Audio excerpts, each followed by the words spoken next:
Success पाना है तो मोटिवेट रहो, और मोटिवेट रहोगे तो सफलता आपके कदम चूमेगी। मरने से पहले होने वाला अनुभव। गरुड़ पुराण के अनुसार आत्मा जब शरीर छोड़ती है तो मनुष्य को पहले ही पता चल जाता है। ऐसे वह स्वयं भी हथियार डाल देता है, अन्यथा उसने आत्मा को शरीर में बनाए रखने का बहुत प्रयत्न किया होता है और इस चक्कर में कष्ट झेला होता है। अब उसके सामने उसके सारे जीवन की यात्रा चलचित्र की तेज चल रही होती है। उधर आत्मा शरीर से निकलने की तैयारी कर रही होती है। इसलिए शरीर के 5 प्राण एक धनंजय प्राण को छोड़कर शरीर से बाहर निकलना आरंभ कर देते हैं। यह प्राण आत्मा से पहले बाहर निकल कर आत्मा के लिए सूक्ष्म शरीर का निर्माण करते हैं, जो कि शरीर छोड़ने के बाद आत्मा का वाहन होता है। धनंजय प्राण पर सवार होकर आत्मा शरीर से निकल कर इसी सूक्ष्म शरीर में प्रवेश कर जाती है। फिलहाल अभी आत्मा शरीर में ही होती है और दूसरे प्राण शरीर से धीरे धीरे बाहर निकल रहे होते हैं कि व्यक्ति को पता चल जाता है। उसे बेचैनी होने लगती है, घबराहट होने लगती है और सारा शरीर फटने लगता है। खून की गति धीमी होने लगती है, सांस उखड़ने लगता है, बाहर के द्वार बंद होने लगते हैं, अर्थात अब चेतना लुप्त होने लगती है और मूर्छाने लगती है।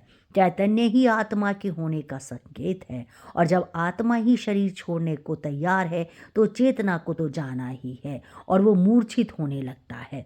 बुद्धि समाप्त हो जाती है और किसी अनजाने लोक में प्रवेश की अनुभूति होने लगती है। यह चौथा आयाम होता है। फिर मूर्छा आ जाती है और आत्मा एक झटके से किसी भी खुली इंद्रिय से बाहर निकल जाती है। इसी समय चेहरा विकृत हो जाता है। यही आत्मा के शरीर छोड़ने का मुख्य चिन्ह होता है। शरीर छोड़ने से पहले केवल कुछ क्षणों के लिए आत्मा अपने शक्ति से शरीर को 100% सजीव करती है, ताकि उसके लिए निकलने का मार्ग अवरुद्ध ना रहे, और फिर उसी समय आत्मा निकल जाती है और शरीर खाली मकान की तरह निर्जीव रह जाता है। इससे पहले घर के आसपास के कुत्ते बिल्ली के रोने की आवाज़ें आती हैं। इन पशुओं की आंखें अत्यधिक चमकीली होती हैं, जिससे ये रात के अंधेरे में तो सूक्ष्म शरीरधारी आत्माओं को भी देख लेते हैं।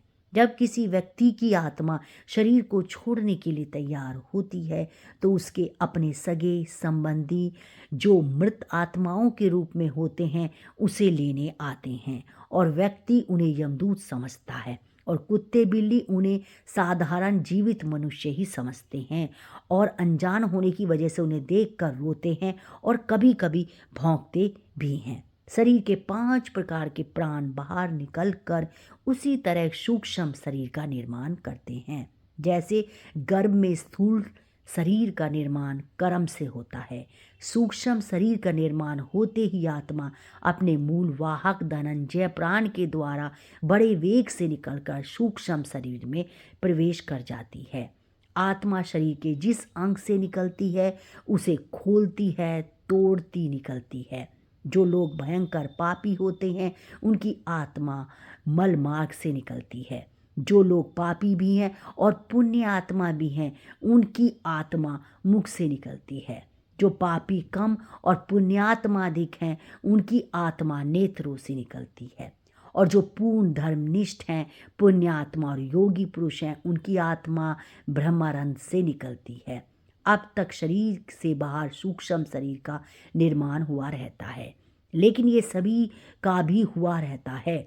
जो लोग अपने जीवन में ही मोह माया से मुक्त हो चुके हैं, योगी पुरुष हैं, उन्हीं के लिए तुरंत सूक्ष्म शरीर का निर्माण हो पाता है। अन्यथा जो लोग मोह माया से ग्रस्त हैं परंतु बुद्धिमान हैं, ज्ञान विज्ञान अथवा पांडित्य से युक्त हैं, ऐसे लोगों के लिए 10 दिनों में सूक्ष्म शरीर का निर्माण हो पाता है।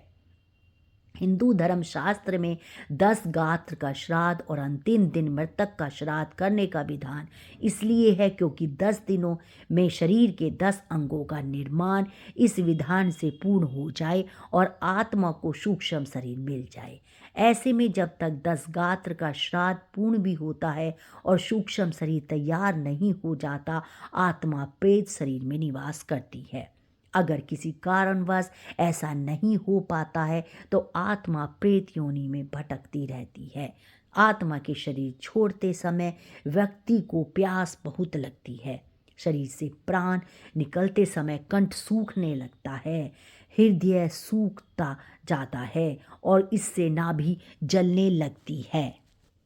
लेकिन कंठ अवरुद्ध होने से पानी पिया नहीं जाता और ऐसी ही स्थिति में आत्मा शरीर छोड़ देती है, प्यास अधूरी रह जाती है। इसलिए अंतिम समय में मुख में गंगा जल डालने का विधान है। इसके बाद आत्मा का अगला पड़ाव होता है शमशान का पीपल। यहाँ आत्मा के लिए यम घट बंधा होता है, जिसमें होता है यहाँ प्यासी आत्मा यम घट से पानी पीती है, जो उसके लिए अमृत तुल्य होता है। इस पानी से आत्मा तृप्ति का अनुभव करती है। हिंदू धर्म शास्त्रों में विधान है कि मृतक के लिए यह सब करना होता है ताकि उसकी आत्मा को शांति मिले। अगर किसी कारणवश मृतक का 10 गात्र का श्राद्ध ना हो सके और उनके लिए पीपल पर यमघट भी ना बंधा हो तो उसकी आत्मा प्रेत योनि में चली जाएगी और फिर कब वहाँ से उसको मुक्ति मिलेगी ये कहना मुश्किल होगा। हाँ, कुछ उपाय अवश्य हैं। पहला तो यह है कि किसी के देहावसान होने के बाद समय से लेकर 13 दिन तक निरंतर भगवान के नामों का उच्च स्वर में जप अथवा कीर्तन किया जाए और जो संस्कार बताए गए हैं उनका पालन करने से मृतक भूत प्रेत की योनि से या नरक जाने से बच जाएगा। मन के दायरे से बाहर निकलकर सचेत होकर जीवन को जिए, न मन के अधीन होकर यह शरीर बार बार नहीं मिलता। जीवन का एक एक पल जो जीवन का गुजर रहा है वह फिर वापस नहीं मिलेगा। इसमें जितना अधिक हो भगवान का स्मरण जप करते रहें। हर पल जो भी कर्म करें वे बहुत सोच समझ कर करें, क्योंकि कर्म परछाई की तरह मनुष्य के साथ रहते हैं। इसलिए सदा शुभ कर्मों की शीतल छाया में रहें। वैसे भी कर्मों की ध्वनि शब्दों की ध्वनि से अधिक ऊंची होती है, अतः सदा कर्म सोच विचार कर करें। जिस प्रकार धनुष से तीर छूट जाने के बाद वापिस नहीं आ सकता, उसी प्रकार जो कर्म आपसे हो गया है वह कर्म वापिस नहीं हो सकता, चाहे अच्छा हो चाहे वो ये बुरा हो। इसलिए इससे पहले कि आत्मा इस शरीर को छोड़कर जाए, शरीर में रहते हुए आत्मा को यानी स्वयं को जान लें और जितना अधिक हो सके मन से, वचन से, कर्म से भगवान श्री राम श्री कृष्ण का ध्यान, चिंतन, जप, कीर्तन करते रहे। निरंतर स्मरण से हमें भगवत धाम की प्राप्ति हो सकेगी, जो कि जीव का वास्तविक लक्ष्य है। वीडियो आपकी अच्छी लगे तो मेरे चैनल को लाइक करें, सब्सक्राइब करें और शेयर करें। राधे राधे, जय श्री कृष्णा।